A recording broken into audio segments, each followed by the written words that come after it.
Hello and welcome to DEI Advisors. My name is Lan Elliott on behalf of DEI Advisors. And today I'm really thrilled to have as our guest advisor, Abby Murtagh, the general manager of the iconic Arizona Biltmore Hotel, a Waldorf Astoria resort. And so welcome, Abby. Thank you. Great to be here, Lan.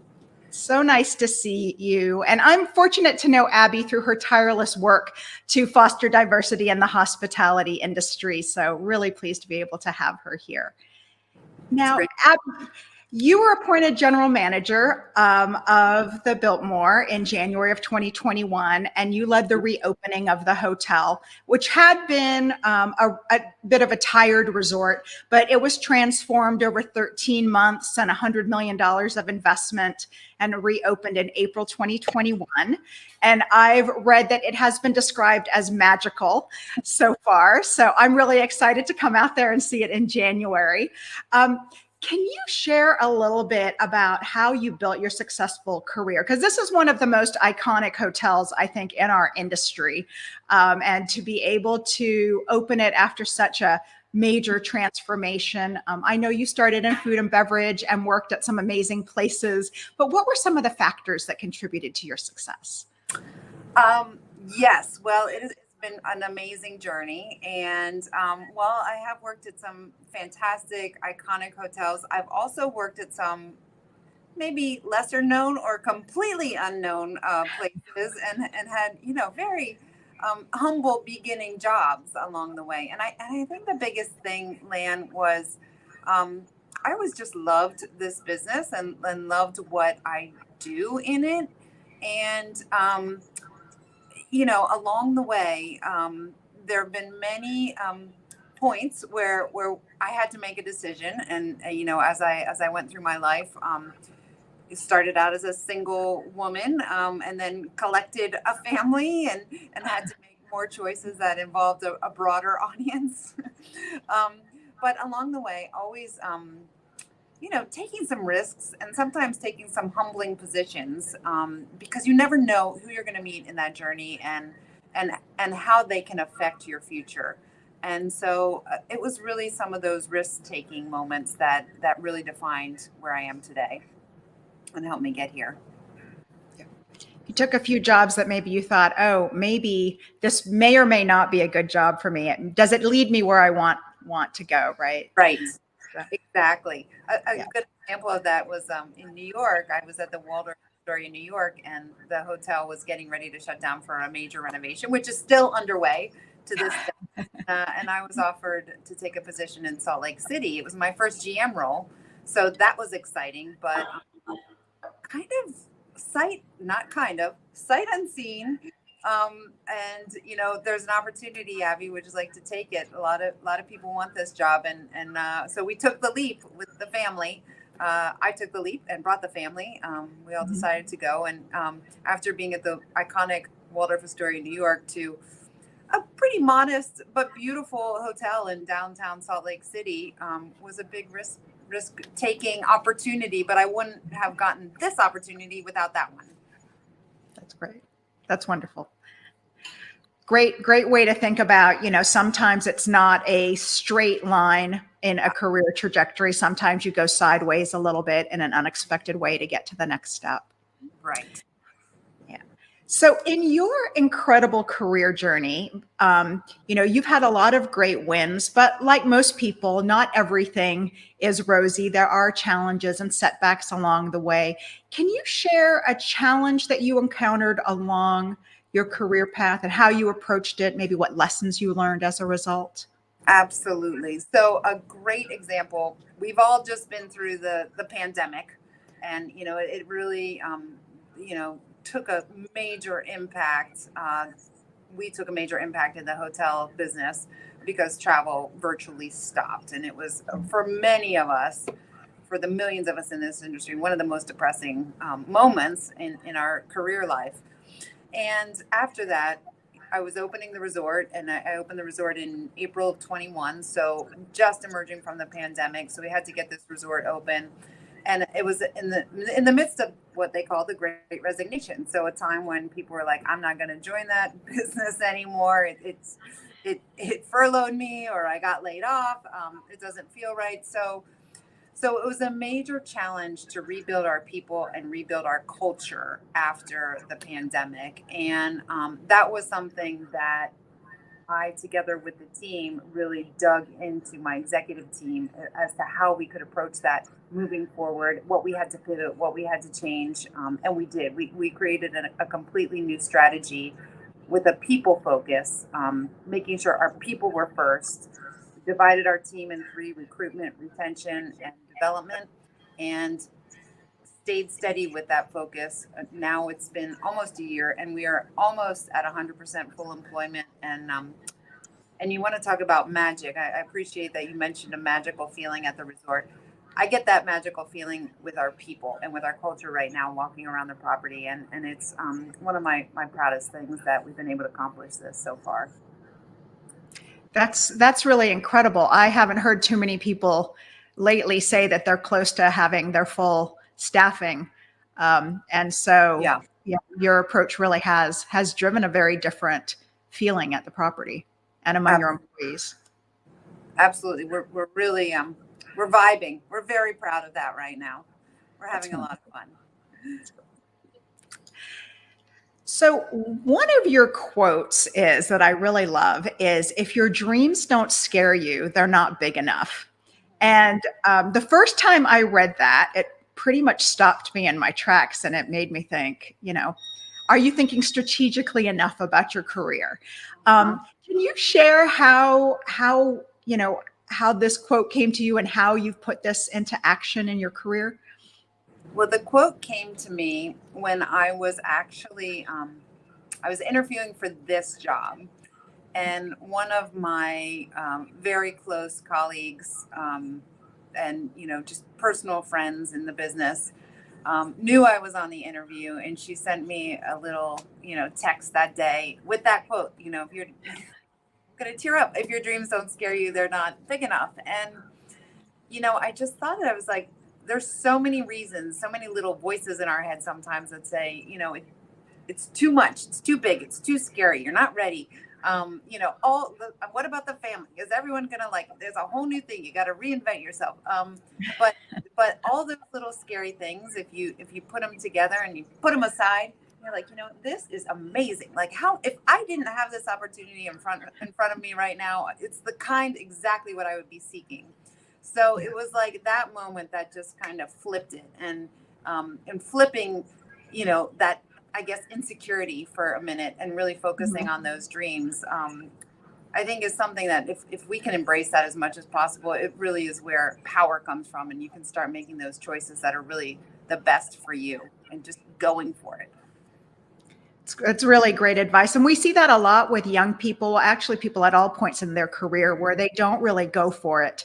And maybe they're not doing a good job advocating for themselves. And, we've heard that might be part of the challenge for women and some underrepresented groups in getting the promotions or the raises or the jobs that they really want.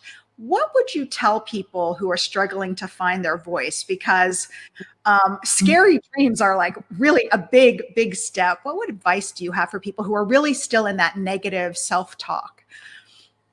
Well, I would say to challenge that and figure out how you can flip that voice to the other side. And what I mean, okay, I'll give an example because this is reality. I was in an interview for a big job, and it was like 3 people interviewing me. And these are like those voices in your head that kind of come to life every now and then, and they're sitting right across from you in an interview. And one of the persons said, I just don't know. I don't know. I think we need someone.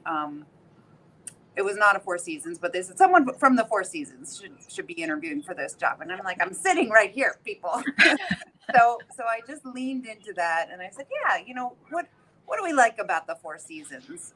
What is it about that candidate that is really attractive? And taking control of the conversation and trying to really get to the essence of what they were looking for is what my strategy was in that moment. And then I could channel my conversation and my talking points and all the things I could surface from my career to really meet what their expectations were.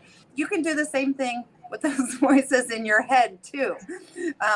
And I've also found that those voices get louder when we are run down, when we're tired, when we're not at our best. So sometimes you just need to take a moment, take a break, get some rest, and then you're like, I don't know who that was talking to me, but they are full of, you know what, I'm not going to be listening to that anymore. I'm going to listen to the real me, which is back and motivated and, knowing what I want out of life. I love that. Self-care is a big part of having the energy to go out there and bring your best game every day, right? So one of the challenges that we've had women leaders talk about is this idea of an assertiveness double bind, so that it's almost like you have to choose between being nice or being competent. If you're overly nice and kind, you're probably not strong enough to do the job. You can't lead. And, if you're overly assertive and very competent, then, that also creates negative perceptions of women who do that. So how do you have that balance? Because, you've worked with some, difficult properties and also had to have some very challenging conversations with people. How do you navigate that balance? Well, there's a difference between being nice and being kind, and in my definition, being nice, I think is maybe doing compromises that don't really agree with your values, not really a deep emotion. Where being kind, I think, is really trying to understand humankind and where people are coming from, and giving people the benefit of the doubt of listening and understanding before making any kind of a call on your end with what needs to happen next. I think when people are overly nice, it grates at their authenticity, and I think authenticity and kindness together are where real power comes from. At least that's where it's come from for me, and it's a formula that works because it's real. And in leadership especially, I think people can tell when you're not being real, when you're not being authentic, and that doesn't work for the long term. It doesn't work for me for the long term. So that's what I would say is, really take some time and understand yourself and what your values are, and we can talk about that a little bit more, but really going back to that, how can you surface the kindness and the connection and the relation that is really important when you're dealing with people at any level, whether it's a customer, a guest, a team member, a new hire, an executive who's been here for years and years and knows a lot about everything. Just surfacing that kindness with authenticity at the same time. Very powerful. It's great advice. I love the part about being authentic to yourself, because it's always going to come through, right? Right. Yeah, people can smell it. And you can feel it too for yourself. Right. So just continuing along the same vein, I mean, when you think of, a traditional idea of a leader, you might think of, first thing that pops in your mind might be a man who's very assertive, go-getter. But women bring a different sensibility and different traits to leadership. I mean, what characteristics, and let me back up, you have a very diverse team. It's something that you're really known for working on. What characteristics or leadership style do you look for in up and coming women that tells you they could be, a really great leader? Because it might look different than what might surface authentically for a man, for example. Yeah, that's an interesting question, because how I like to approach it with my teams are, number one, we want to have the biggest funnel of candidates possible. So it starts with making sure that we have an inclusive list of qualified candidates, and I always make sure we ask for that whenever we have an open position. The second thing, and in conjunction, is that we're very clear on what we're looking for in a particular position. I spend time with my executive team when we have something that requires multiple interviews with multiple team members or executive team members or other managers, that we have questions that we refer to, that we go back to make sure we're really getting the information we need in the interview. And then thirdly, very importantly, is we look at how that candidate measures up to our values. So we've spent time on my team establishing what our key characteristics and values are that we look for in people, men or women, everyone. And they have to have those key values for us to be part of the team. And that came after time of really looking at what that is. And, that takes the man-woman conversation out and really focuses on the candidate. And really through that process, naturally, you get a diverse team. That's been my experience. And the best candidate. Yeah, that's really great advice. It takes a little bit of work to sit down and think about the values, right? Because that's not something we usually talk about when we're thinking about what criteria that they might have. So another great lens to look at it through to gain alignment on first.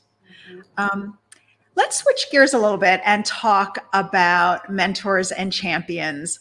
And I know you've worked for some very demanding bosses who have become mentors for you. How have you been able to win them over? Like sometimes, turning them into a mentor or champion. What things have you learned from your mentors and champions? Right. Yes. Well, when you get the more difficult or higher level jobs, you tend, the stakes are higher. There's more money that's been put into a property. For example, you mentioned 100 million into this property, and a couple tens of thousands, millions more since we did our original. But with that, I think the most important thing at any level is seek to understand what is being asked of you. At the end of the day, we are here to do a job for whomever hired us, right? And we have to deliver on that. So really taking the time to understand what it is that you've been asked to accomplish and focusing your resources on accomplishing what your, in my case, one of my owners was asking for, or your direct leader, the person that you're reporting to. That's number one. And when you do that and really focus on what they need an outcome and you deliver on that outcome, then you start to establish trust. And, that when you have those two together, then the relationship can change and become, I think, a little bit more of a mentor-mentee type relationship where you start to get ask for advice and open up. And, it's okay at that point to show your vulnerability. Like, for example, with this job, I did not know enough about landscaping. I worked in pretty much city hotels before this. And one of my mentors here is openly educating me on landscaping. So every time we walk around, I learn more and more about it. And it's fascinating. It's fun. And, that's part of the joy of growth and why we're in this business is now I know more about landscaping than I ever thought I would at this point. Such a key part of the resort, especially your resort, which is so situated, in nature in that way. It is. Yeah. So in terms of your focus on DE&I, that's actually how we first met through Castellet College, which brings women hospitality executives to speak at colleges and universities, hospitality programs. So creating inclusive workplaces and mentoring members of your team is a big focus that you've had for some time. How did that come about? Well, I think because in the very early days of my career, I really felt alone. I really felt like there was a whole like code of conduct or a book of rules somewhere that everybody knew that I didn't know. and I felt like I was really trying to navigate it alone. Of course, I'm talking about, I was one of the only women, in food and beverage, especially in the early days, especially I was the director of food and beverage at the age of 25. And, at that time it was a resort that hadn't had much diversity. So I really felt alone, and I don't, if I have a chance to influence that and help people and create a community, that's where my interest comes from. And I really I just feel like the more we can talk about these things and surface them, and understand that everybody has a value, and how we can get more voices to the table, it makes for so much more strength, not only for the organization, but for everybody around the table as well. Agreed. Yeah. Agreed. Now, when you move into a new position, I've experienced this a little bit, but maybe you could share some of the key things you like to put in place when you first move to a new position or a new hotel. Yeah. Yeah. Well, I think the first thing is, to find out what we all agree on. First of all, it's kind of about you have to, in a brand new position. I think it's about understanding first, and typically things are done for a reason. Maybe it was a long time ago that they were done, but understanding what people are passionate about, what they're trying to accomplish every day, and then eventually, coming to a shared agreement, a shared understanding about what the overarching goal is. And I like to look at an annual goal and then break that down into quarters. Um, but but when it comes to interviewing, then, as I mentioned before, we really look to have a big qualified group of candidates that are diverse. And at some point along that stage, as we're trying to understand what we all agree with and who we all are, really important to have that values discussion, so that we're all lining up, that we have a large candidate pool, and that everybody that we do hire and bring on is aligned with our values as well. So those are some of the important buckets that I really look at when I'm approaching a new situation.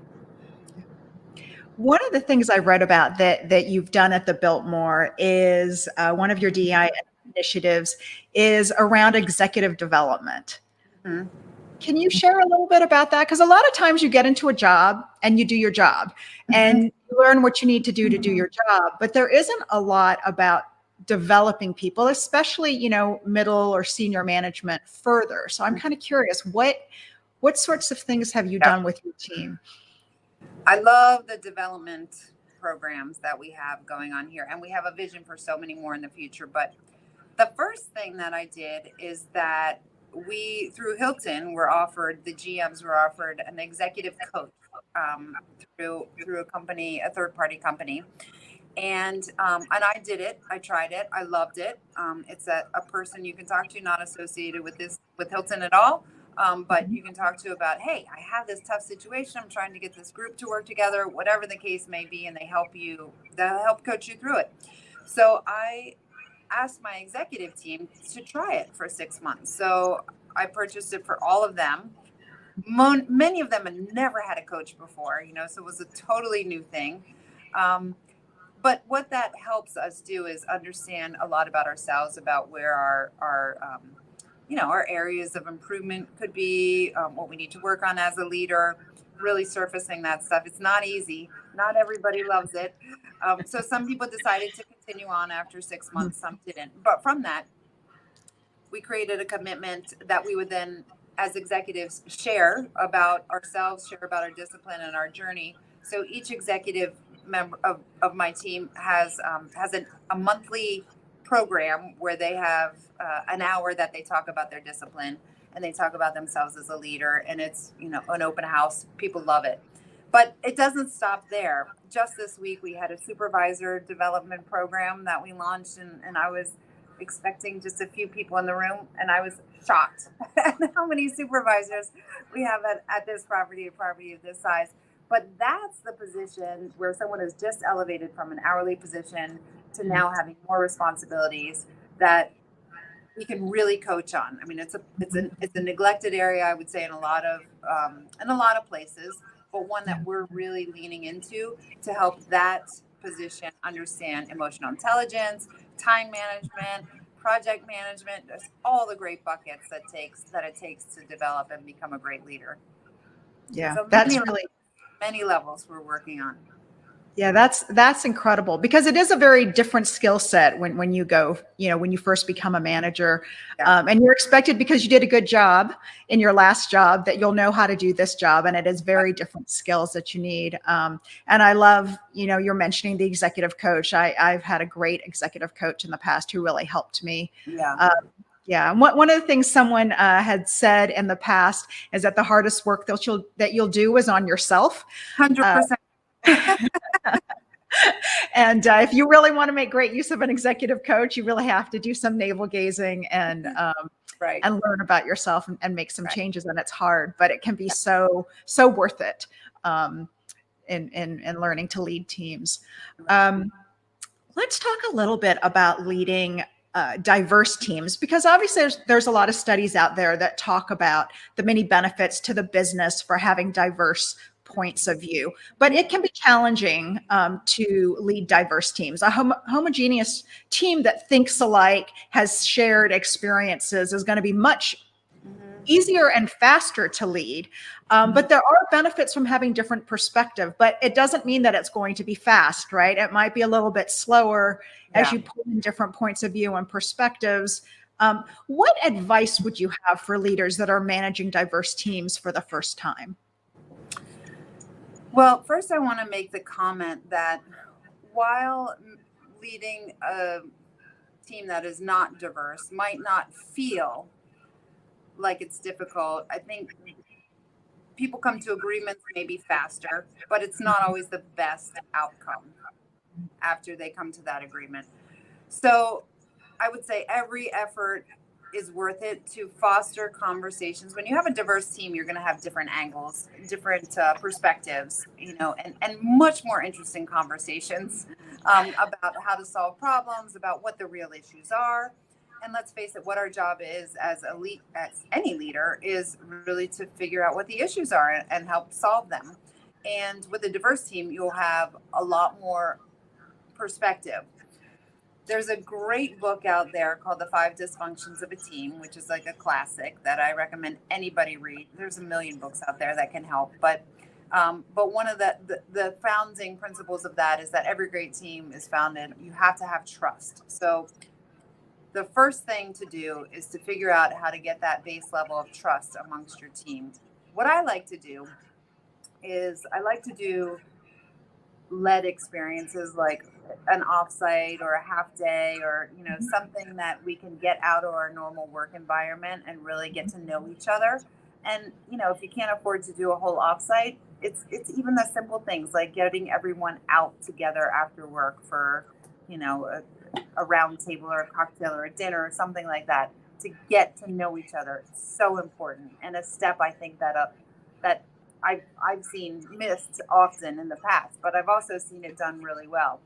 And when you have that level of trust first, you can foster conversations, embrace conflict, healthy conflict, do it in a way that supports your values, not making people feel, again, with kindness and authenticity, but not making people feel called out, making them feel included and that their opinion is valued, and you'll get to a much better outcome. But it's also a lot of fun. As I mentioned, a lot more interesting to have conversations with diverse groups than homogeneous ones. Absolutely. And I love the part about getting to know people, getting to know them as people, fundamentally, not just as colleagues that you work with. So, wonderful advice there. Yeah. So one of our favorite questions at DEI Advisors is, what advice would you give to your younger self? And I think we like this because it just goes towards self-reflection. I think we found, as we've talked among ourselves, that it changes over time what advice you'd want your 22-year-old self to know. But at this point in time, Abby Murtagh, what advice would you want to give to your 22-year-old self? It's a very important question, and one that my coach often asked me to go back and because often when we have that voice in our head or the insecurities, it is actually your younger self talking to you. So she tells me, go back and tell that younger self what you know now. So it's a great question, a very smart question. I think the number one thing I would say that pops in my head is that you have value, and it might maybe it doesn't feel like it at the moment, but looking at the team around you, maybe you feel like you don't fit in at certain points, that it feels uncomfortable to articulate your voice. Maybe it feels like you've been looked over for something, but that you have value. And the more that you can know that about yourself and also articulate the things that are important to you, the stronger that you're going to be, and continue to grow that and test that. That would be the biggest piece I would give myself at this moment. But it changes all the time depending on what the situation is. I love those words of encouragement. And I could actually keep talking to you for a long time, because I always learn new things whenever I'm with you. But we're coming towards the end of our conversation. Could you offer one more piece of advice to women and underrepresented groups that are looking to advance their careers? Yeah. All right. I think really two. I mean, number one is whatever you are, be a good one. And that, I think, was an Abraham Lincoln quote, if I'm quoting correctly. But look, in this business, and pandemic was a great example of that. You know, I went from running a hotel to cleaning restrooms and cooking employee meals in a week. You know, it goes that fast. But whatever you are, be a good one. Try to do the best you can and embrace that role. It will pay off. And the second piece of advice is to share your dream. You know, don't keep it inside. Don't feel like it is that people are going to laugh at you. At this resort, we have a dream that we want to be the best resort in the world. And the first time I said that outside, I thought people are going to laugh at me, and maybe they do sometimes, but I don't care. Everybody here loves it, and we're trying to be the best resort in the world. And you know, in our minds, some days we are. So, you know, I think it's about that. Keep yourself being the best that you can in your position, and don't be afraid to share your dreams. I love that. Thank you so much, Abby. Really appreciate you being on here and sharing your journey and your wonderful insights. And I love the way that you approach and look at the world, and how you are so good at taking care of your team and your guests, but how you really look out for your team. And I think that's really inspiring. So thank you, Abby, for being on. And for our viewers, if you've enjoyed this interview with Abby, I hope you'll go to our website, deiadvisors.org, to look for other interviews. Thank you so much. Thank you. And thank you for doing what you do, man. Thank you. This is wonderful. Thanks, Abby. Appreciate it.